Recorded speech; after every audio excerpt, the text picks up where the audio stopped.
Mom, I'm telling you, something's wrong with my eyes.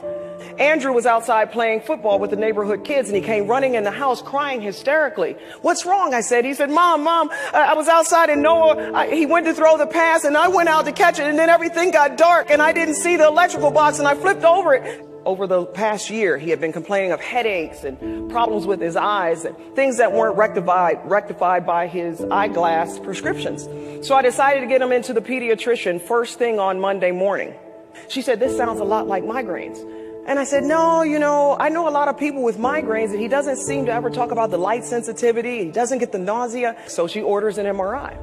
Well, fast forward, it's Tuesday night and I'm sitting at home. It's March Madness. I'm in basketball, so my world right now is crazy. I've got to get to the Big Ten Network in Chicago. So I'm sitting there in my room studying all these teams, and all of a sudden I heard this voice, and it was really deep. It said, write this down. And then I began to write with a fever and a muse and a passion I had never experienced before. Out of me in about 40 minutes came this entire story about this woman who was hanging out with these two knuckleheaded friends, one named Worry, one named Doubt. And as long as she was hanging out with those two friends, her whole world fell apart. So one day she passed out, and when she woke back up, there was this new friend named Faith. And when she started hanging out with Faith, her entire life improved. I ran into the living room. I said, Andrew, you've got to listen to this. And I read him the poem. He said, Mom, this is a great inspiration. You should make it into your next book. And indeed I did, spoiler alert. But there were some things that I had to learn first. You see, my life had been built on passion, and I learned that passion alone wasn't enough. Because on Wednesday morning it was time to take Andrew in for that MRI. 2 hours after that MRI, I ended up getting a phone call, come in. And the doctor stared at me and with tears in her eyes, and she said, Andrew has a very large brain tumor. He's in an emergency situation. We'll have to get it out immediately. Flagrant foul. The next thing I knew, I was standing in front of some neurosurgeon who was telling me there's a good chance that your son may die. But we're going to do everything we can to save his life. And even if we save his life, there's a good chance that he'll be blind. But we're going to do everything we can to protect his sight. Huge, flagrant foul. I have no idea how I'm supposed to deal with this, not on my own, but now I have to go and I've got to explain it to my 12-year-old biscuit-loving son. And suddenly, as I'm driving furiously down the highway, not knowing what to do, the tagline to that poem popped up: stop hanging out with worry and doubt and make faith your new best friend. And right then I knew that I was given a vision miraculously placed inside of me to know how to lead my son to the next step. When he came home from school, I said, Andrew, you remember the story I wrote last night? He said, yeah, Mom, the one about faith. Did you call the publisher? I said, not yet. You see, that story's not meant for everyone else yet. That's a book for you and me right now. It's you and me that have to stop hanging out with worry and doubt and make faith our new best friend. Surgery day. And there Andrew is, still trying to muster a smile. For 6 hours we prayed, and as faith grew, the craniopharyngioma did indeed disappear. The surgeon said they had got it all. It was the happiest 10 seconds of my life. That was the win. My son was alive, but the foul was Andrew was blind. And at that moment, I realized I was blind too, because I had no clue what to do to help Drew. The only thing worse than losing your sight or as being blind is having sight but no vision. Helen Keller said that. And at that moment, I remembered that quote. And that moment, I started learning a lot of life and leadership lessons. The first one was no peripheral distractions. You see, one day we held on to faith, and Andrew woke up and he could see just a little bit of light. And the way he still sees. He's blind in his right eye and he's blind in the left peripheral. He sees as if looking through a little straw. So I said, Andrew, yes, you see through this little cone, but it doesn't have to be a bad thing. No peripheral could be a great thing. You have a built-in mechanism to just focus on the goal straight ahead, because over here is worry and over here is doubt. So lesson 2, just focus on the goal and keep moving straight ahead, one step at a time. Focus on the goal. Andrew wasn't hearing it.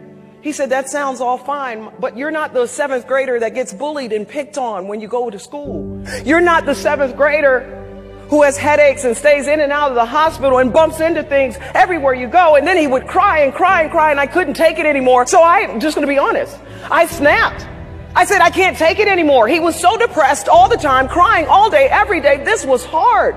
And I said, you can't live your life this way. That winner's mentality kicked in, and I said, you're not going to do this. Stop it. So I put him on a plane and I put him on a train and I took him to the most congested place I could find, downtown New York City, Manhattan. So I put him on that plane and he stepped off and he looked at all those people going left and right and he began to cry. I don't want to. I said, stop it, Andrew. What if I bump into people? I said, you listen to me. You're going to get that cane. You're going to look straight ahead. You're going to follow behind me. And if people get in your way, you take that cane and you just swing it like this, Andrew. Just go. Just go. Keep on moving. Hurry up. Sometimes we have to face our fears. He did it. The next thing we learn, sometimes true strength means asking for help. You see, most of us are very, very proud. When pride says do it yourself, but wisdom says find someone who knows. Listen to your wisdom. You're going to be very, very proud that you did. We found the Florida School for the Deaf and the Blind, where Andrew went on in just that 1 year, he became valedictorian of his 8th grade class. The fourth thing, don't let things you can't do overshadow the things you can. In your business world, in your personal world, you will find people constantly saying you can't. The magic words always for a winner's mentality is I can. Don't let those things discourage you. They said you can't play football, you can't play basketball. I said, surely there's something you can play, Andrew. He went on and he found goalball. It's a Paralympic sport for the blind. You can. Number 5, trust that eventually you'll learn to survive your new normal. This is a big one, folks, because we're in a world that is constantly changing. Change is often difficult. It's also inevitable. You have to trust that you're going to survive it. After all, every day is a new day, and you're still here, right? Most of you. Lesson number 6, one thing worse than losing your sight truly is losing your vision, and this was the big lesson. You see, sight to me is physical. It's the here and now. Vision is spiritual. Sight is perception of your present. Vision is faith in your future. And the last lesson, you are significant. We're living in a political time where everybody wants to matter. It's just a core part of who we are. So passionately play your position no matter how bad things get. Passionately play your position. You are significant. Ultimately, we're here to lead and to serve everybody else. By doing that, we encourage others to do the same. Andrew went on. He is now in his first semester after he didn't even want to go to school. He is now a freshman at Florida State University, struggling like everybody else. The weird thing, his interest is now helping others with disabilities. You see how those fouls in your life, if you just trust the vision, will come back in and it will lead you directly to your purpose. That's how we all win.